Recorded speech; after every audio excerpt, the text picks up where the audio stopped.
Oke, recording start. Bismillahirrahmanirrahim. Assalamualaikum warahmatullahi wabarakatuh. Perkenalkan, nama saya Rizky Aditya Surya Pratama atau biasa disingkat SP, SSIMT. Lalu untuk pertemuan ke-14, mata kuliah praktikum Sintesis KO atau Kimia Organik ini, yang disingkat PSKO ini ya, saya akan menjelaskan tentang apa saja sih yang akan dilakukan di praktikum sintesis isobutil aldehid yang sudah saya jelaskan teorinya di materi sebelumnya. Oke? Supaya terbayang, sebelum saya jelaskan apa saja yang terjadi dalam praktikum ini, mari kita tonton dulu video pembuatan isobutil aldehid di mana sumbernya dari YouTube channel Adinda Fatiha dari Teknik Kimia Universitas Serang Raya ya. Oke, kita tonton dulu video singkat ini dulu ya.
Oke, itu kira-kira videonya ya.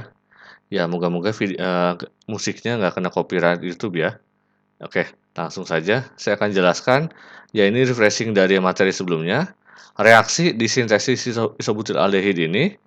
Jadi yang tadi seperti bisa dilihat, langkah-langkahnya cukup detail dan juga step by step-nya jelas ya di untuk pembentukan si isobutil aldehid ini, di mana untuk pembuatannya itu adalah reaksi oksidasi alkohol primer dengan oksidatornya kalium dikromat K2CR2O7 ini yang nanti akan menghasilkan senyawa aldehid, di mana itu adalah isobutil aldehid ini. Oke. Jika dibiarkan terlalu lama, reaksinya itu akan lanjut gitu menghasilkan suatu asam karboksilat. Jadi kalau misalnya kita fokusnya hanya ingin memperoleh aldehid saja, kita harus segera didestilasi untuk menghindari proses oksidasi lanjutannya. Jadi kan urutannya oksidasinya itu alkohol primer, dia akan menjadi aldehid dan akan lanjut menjadi asam karboksilat kalau reaksinya terus berlanjut. Karena itulah harus segera didesilasi supaya kita dapatnya aldehidnya saja gitu. Reaksinya di praktikum ini ada dua ya, yaitu yang pertama reaksi oksidasinya, yaitu dari isobutil alkohol CH3C2H4CH2OH ditambah setengah O2.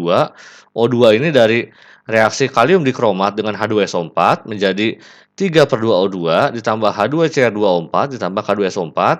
Nah, ini dia akan menghasilkan isobutil aldehid CH3CHCOH plus H2O sebagai byproduct atau produk sampingannya.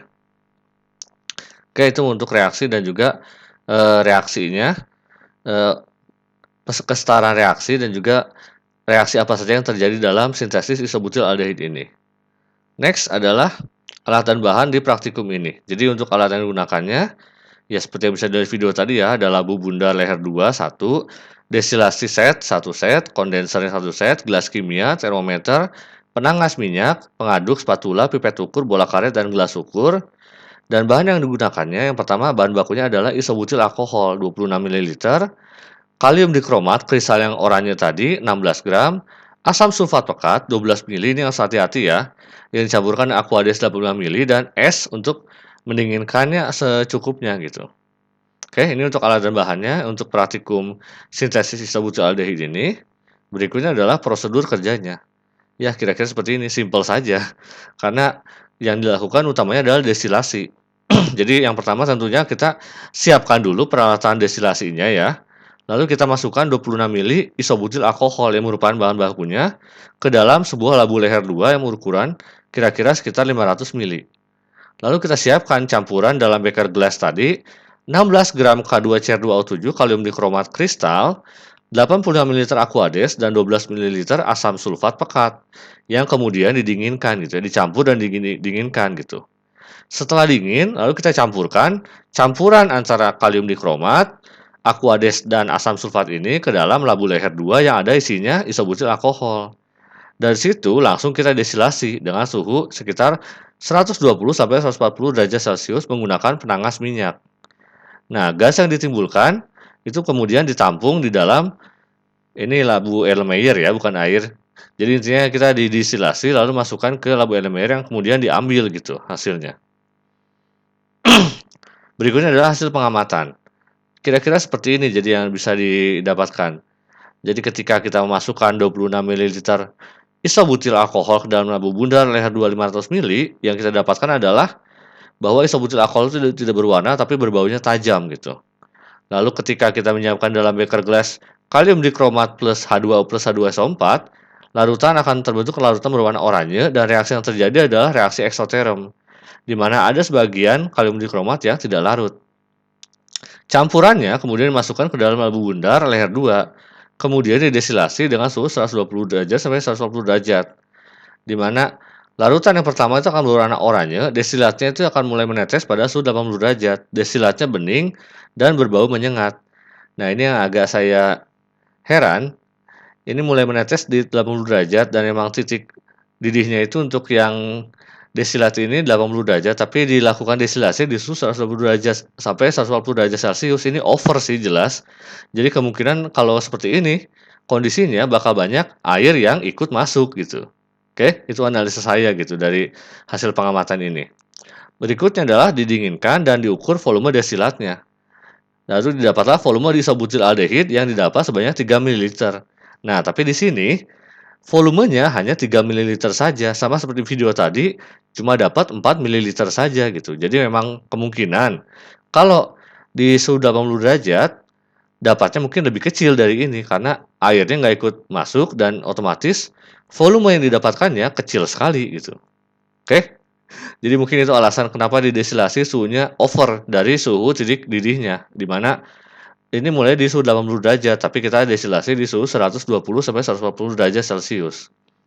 Lalu kita masukkan, kita cari molnya untuk pengolahan data yang berikutnya. Jadi kita cari molnya CH3 2CHCHO, yaitu mol dari isobutil aldehidnya, Dengan cara mencari rho kali V, jadi dapatnya massa dibagi berat molekulnya, yaitu 0,803 gram per mili, ini untuk rho-nya, dikali volume yang didapatkan 3 mili dibagi berat molekul si isobutil aldehid, yaitu 72,11 gram per mol. Sehingga mendapatkan coret-coret-coret, dapat sisa molnya aja, yaitu 0,0334 mol. Mol K2CR2O7 sama massa dibagi BM-nya 16 gram, yaitu adalah 16 gram kalium dikromat yang dimasukkan dibagi MR-nya 294 gram per mol, dapatnya 0,0544 mol. H2SO4 juga sama. Jadi dihitung dalam bentuk gram, dapatnya 22,08 gram dibagi 98 berat molekulnya, sehingga dapatnya 0,2253 mol. Ini data-data ini kita masukkan untuk pengolahan data. Oke. Jadi data-data yang sudah kita dapatkan di sini kita masukkan ke sini gitu untuk pengolahan datanya. Di mana reaksi satu yaitu adalah reaksi antara kalium dikromat dan H2SO4 menghasilkan H2Cr2O4 dan plus K2SO4 plus 3/2 O2. Mula-mula bereaksi dan selesai atau reaksi selesainya. Mula-mulanya molnya adalah seperti ini. 0,0544 mol kalium dikromat dan 0,2253 mol asam sulfat direaksikan ya. Jadi ini yang kalium dikromat habis semua dan sedangkan ini 3/2 dikali 0,0544 jadi 0,0816. Kalium dikromatnya habis, H2SO4-nya sisa 0,1709 dan lainnya sama 0,0544 gitu. Dan O2-nya ada 0,0816 yang akan bereaksi di reaksi 2 yaitu dengan isobutil alkohol sebanyak 0,2841 mol ditambahkan setengah O2 akan menghasilkan isobutil aldehid plus H2O. Dimasukkan molnya yang tadi itu 0,2841 dan 0,0816 dari sini direaksikan sehingga kita dapatkannya segini 0,0334 dari yang dihasilkan 3 mili tadi ya. Lalu ini kan dari yang hasilkan 3 mili tadi, ini juga semua 0,0334. Ini karena setengah jadi 0,0167 dan ini juga sama 0,0334. Oke, diselesainya sisanya adalah 0,2507 mol, oksigennya sisa 0,0648 mol, isobutil aldehidnya yang terbentuk adalah 0,0334 mol, dan H2O byproduct-nya 0,0334 mol. Persen konversinya adalah ini produk hasil akhirnya 0,0334 mol dibagi mol awalnya, mol produk awal, mol bahan baku awalnya, reaktan awalnya, yaitu isobutil alkohol ini. Jadi dibagi 0,2841 mol dikali 100%. Jadi konversinya hanya sekitar 11,756% saja, atau hanya 11% lah. 11,76% kalau dibulatkan seperti itu. Ya, kecil sekali jadi memang konversinya dari reaksi sintesis isobutil aldehid ini. Berikutnya pembahasan dari percobaan yang dilakukan itu dapat dianalisa bahwa pembuatan isobutil alkohol itu berlangsung reaksi oksidasi alkohol primer, yaitu dengan mereaksikan kalium dikromat dan asam sulfat pekat, yang nantinya akan menghasilkan oksigen, dan karena reaksi eksoterm sehingga pencampuran dilakukan dalam wadah berisi es. Reaksinya seperti ini ya, sudah di pengolahan data tadi. Lalu campuran didestilasi yang sebelumnya ditambahkan isobutil alkohol, sehingga destilasi ini dilakukan dengan suhu sekitar 120 sampai 140 derajat dan reaksinya antara isobutil alkohol dengan O2 yang dihasilkan dari oksidator tadi menghasilkan isobutil aldehid. Reaksinya adalah reaksi yang tadi, isobutil alkohol plus oksigen dari reaksi antara kalium dikromat dan H2SO4 menghasilkan isobutil aldehid plus H2O sebagai byproduct-nya. Oke, itu kira-kira. Jadi dari percobaan tadi kesimpulan yang bisa didapat oleh kita adalah bahwa reaksi oksidasi yang terjadi antara kalium dikromat dan asam sulfat itu dapat menghasilkan oksigen. Oksigen tersebut akan bereaksi dengan isobutil aldehid, isobutil alkohol maksudnya, yang akan menghasilkan isobutil aldehid. Volumenya yang dihasilkan yaitu volume isobutil aldehid plus air itu adalah sebanyak 3 mili. Dan persen konversinya itu hanya sebesar 17,76% saja. Itu kira-kira yang bisa kita simpulkan dari praktikum sintesis isobutil aldehid ini. Oke, terima kasih banyak sudah menonton video ini sampai sini. Jangan lupa klik like, komen, dan juga subscribe channel saya ya. Wassalamualaikum warahmatullahi wabarakatuh.